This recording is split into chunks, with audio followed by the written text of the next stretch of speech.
Every man has two countries, his own and France. Thomas Jefferson. Such words encapsulate a nation that needs no introduction.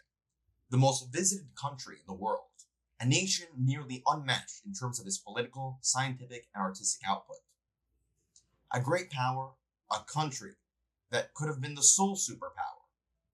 But the golden scepter was grasped out of his hands. Hence why this video is currently spoken in the English language. I can only scratch the surface of France, where it is not merely a country, but a universe unto itself. A universe with its glorious triumphs and shameful failures. So don't click the back button and go back to watching Nikocado Avocado or Mr. Beast or Nikocado Avocado again.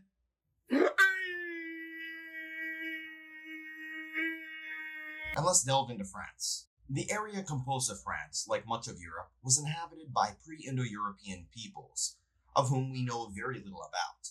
They formed no kingdoms, empires, or even a written language. They were eventually overrun by a group of people from the plains of what is now Ukraine and the Russian steppe. These were the Proto-Indo-Europeans. One subgroup of this people group were the Celts. These Celtic peoples were not a unified group either. A kingdom they were not, nor were they a nation-state, but rather warring tribes without a written language or complex civilization. One Celtic group called the Parisii, which I am mispronouncing, would settle along the banks of a certain river. And that settlement would become the city that we all now know today. I'll let you guess what it is. The first civilizations of this area were not the Romans, let alone various northern European groups, but rather the Phoenician sailors from what is now the Middle Eastern nation of Lebanon, and their colony Carthage in North Africa. History would take a curious path as 1,000 years later, or more accurately, thousands of years later, the modern nation of France would add both Lebanon and Tunisia to their empire. This was followed by Greek colonial settlements. However, it was not until the Romans arrived, when much of the area was conquered under a unified state, namely by the Romans under Julius Caesar and other generals. At this time, what is now known as France was not the pinnacle of high culture, but a backwater, which the Romans oftentimes looked down upon. Eventually, as the dust settled, a merger of Roman and various Celtic cultures emerged. The French language is not a Celtic one like Irish, but rather a Romance language derived from Latin. In many ways, the language of love started out as a vulgar bastard tongue of the rulers of Rome, who viewed this land as a backwards part of the empire of less value than, say, the riches of Egypt. However, the Romans, while taking over various Celtic groups with relative ease, failed to take on another group, the Germanic peoples. The arrival of the Huns from Central Asia pushed various Germanic barbarians into Roman lands. The most important of these were the Franks. You can now guess where the word France comes from. These Germanic invasions led to the collapse of the Western Roman Empire, but while some barbarians were mostly interested in looting, many, namely the Franks, liked the perks of Roman civilization, adopting Christianity and civic institutions. The most famous of the Franks was Charlemagne, who was the most powerful man in Western Europe since the fall of the Caesars, ruling the Carolingian Empire. When he died, his empire was split into three main parts amongst his sons. One took East Francia, which is composed partly of what is today Germany, with more Germanic influence. West Francia, which would later become the Kingdom of France with more Latin influence, as well as a Middle Kingdom that some argue would be the battleground for centuries of rivalry between the French and Germanic peoples. Another proto-nation-state that was deeply interwoven into the history of France was, of course, England. The land of England was an area once inhabited by Celtic peoples as well, who were in turn conquered by the Romans, and then when the Romans left, taken over by various Germanic peoples, namely the Angles and the Saxons. However, they were eventually taken over in turn by the Vikings or Norsemen, who are also Germanic, and who settled in northern France as well. This is why northern France is called Normandy. They would eventually adopt Christianity and the French language, and invade what is now England under William the Conqueror. The palaces of England at one point did speak French. Due to William the Conqueror, many English kings held lands in France, which confusingly made them vassals of France. This led to a rivalry, which pushed France to ally with Scotland to contain English power, glossing over a tremendous amount of details that would make the politics of Game of Thrones and A Song of Ice and Fire sound as simple as the plot of a Dr. Seuss book. The 100 Years' War broke out between the kingdoms of England and France. This was not actually a 100 years long war, but rather a series of wars that spread across several decades and are incredibly complex. It contains countless tales of knights, the calcification of proto-national identities, the legends of Joan of Arc, and most of all, the foundation of France itself, liberating the mainland from England's control. The idea of a nation-state based off of national identity, a united people tied to land, language, culture, history, and a set of ideas, and some common genetic lineage, even though they didn't even know genetics existed at the time, was still coming into fruition. However, it's still worth keeping in mind that there were indeed many languages spoken in what is now France, like South Occitanian among others, including Brittany, which still spoke a Celtic language, and still speaks it to this day. Nonetheless, the concept of a united French people emerged out of this. However, it did not directly result in democracy. Unlike England, where there were parliamentary barriers to the king's power, the French developed an absolute monarchy in which the king had complete power, not only over the people, but also over the nobility. During the Protestant Reformation, the ideas of several reformers, most notably the Swiss John Calvin, broke off the Catholic Church more specifically. The Huguenots, who were French Protestants in a Catholic majority country, mostly found in the southern and western parts of the empire, were forced to convert to Christianity, go in exile, be killed, etc. Protestants were disproportionately well educated, and this led to some degree of brain drain, as France's best and brightest left the kingdom. After the French Wars of Religion, the French Catholics retained their dominance, which resulted in the Catholic House of Bourbon running the show. Now you know the namesake of New Orleans' most famous neighborhood and America's best whiskey. During the 1600s, seeing the success of Spain and Portugal's empires, France would embark on its own colonial projects in the Americas, most notably in Quebec and Haiti. Quebec and much of what is now Canada would be lost to Britain during the 7 Years' War, the first true world war, and Britain would beat back the French in India and Australia, leading the way to France becoming a second-rate maritime power. The absolute power of French kings came to its peak under Louis the Sun King. However, this excess top-down authority, along with seeing the success of the American Revolution, of which the French helped in order to stick it to the British, would result in the French Revolution. The French Revolution requires a 10-video series to cover it in full detail, and it has had profound changes to the world that we live in. It set the final nail in the coffin for the concept that kings are ordained by God to rule, that the church and state should be linked as one, and that the people should be subservient to the king rather than be unified by themselves, identifying by blood, soil, and ideas, or that the king should be above the law. This did not lead to some wonderland, but rather a bloodbath. One figure, Robespierre, who I'm mispronouncing, was in many ways the world's first dictator, an authoritarian ruler who killed thousands, but did so not under the will of the cross or the crown, but rather what he saw as the people. This was despite calling it the First Republic, foreshadowing several French republics. The bloodbath and ideas of liberty, equality, and fraternity, and those that came along with it, did not directly result in democracy, but rather another authoritarian ruler, namely the once humble artilleryman from the island of Corsica called Napoleon. You might have heard of him before.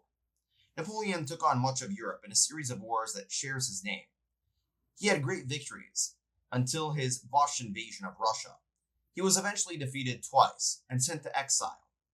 However, while he was an autocrat by the standards of his time, or more accurately, the standards of today, concepts of nationalism, liberalism, and meritocracy had spread throughout the continent. This doesn't mean that they were for freedom for all people. For example, Napoleon's brother failed to crush a slave uprising in Haiti, resulting in not only the independence of Haiti and the first victory for some of the most oppressed people on the planet, but also France giving up on other North American territories, selling the Louisiana Purchase to American President Thomas Jefferson for dirt cheap.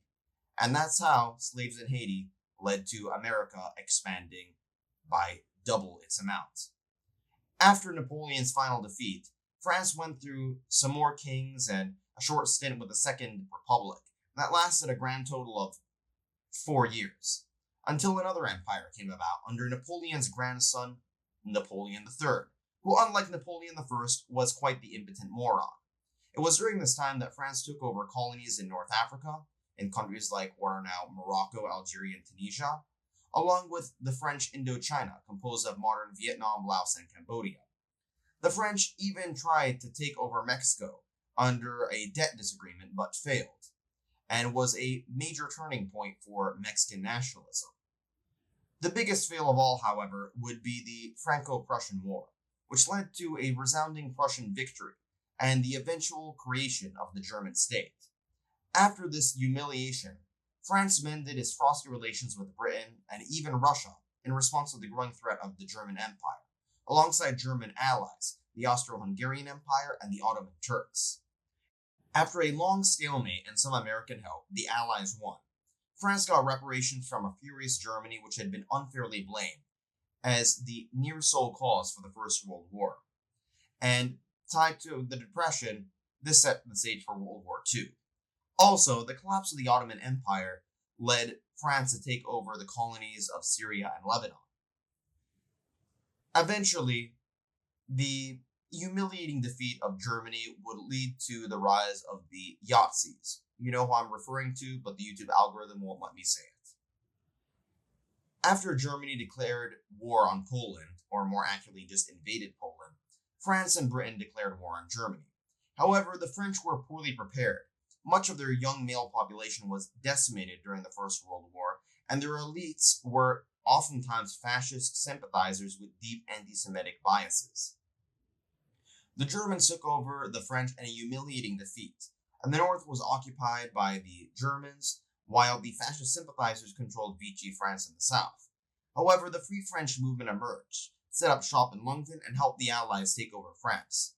Eventually, after the epic invasion of Normandy by the British, Canadian, and American forces, American troops would end up liberating Paris, owing back a 170-year debt for French help during the War of Independence. This set up the Fourth Republic, which would fight a bloody war of independence in what is now Vietnam and most notably Algeria. More accurately, a bloody war against independence, I should say. In sharp contrast to the more peaceful decolonialism that we saw in Britain. And due to the crumbling empire and student protests, the Fourth Republic soon collapsed, and a center-right Free French figure, Charles de Gaulle, set up the Fifth Republic. De Gaulle further dismantled the colonial empire, however, he was still a nationalist. Despite the efforts of British, American, Canadian soldiers in liberating France, he disliked the Anglosphere and wanted France to be a superpower on its own, saying that France doesn't have allies, developing nuclear weapons with a quasi-independent foreign policy. He took France out of the US-led NATO alliance command, blocked Britain's integration into the European Economic Community, and called for Quebec's independence. In spite of his anti-Anglophone sentiments, the Anglosphere had to deal with him anyway, since he was both anti-fascist and anti-communist. He and his successors also set up the foundation for the European Union, first by merging coal and steel industries with Germany, a wartime rival. The idea was that by merging key strategic resources like coal and steel, they would cooperate and not go to war, since those two fundamental industries for the military were interconnected. This led to stronger trade relations, and with American security assurances, France and Germany became very close partners, especially as a lingering threat of the Soviet Union knocked at their doorstep.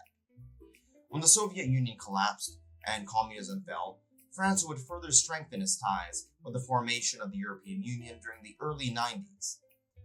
It would also maintain close relations with the US, but at a comfortable distance, supporting the US in Afghanistan under Article 5 of NATO, but condemning the Iraq War. It later joined the NATO command, and with some reservations regarding Anglo dominance, it has been a steadfast supporter of Ukraine against Russia.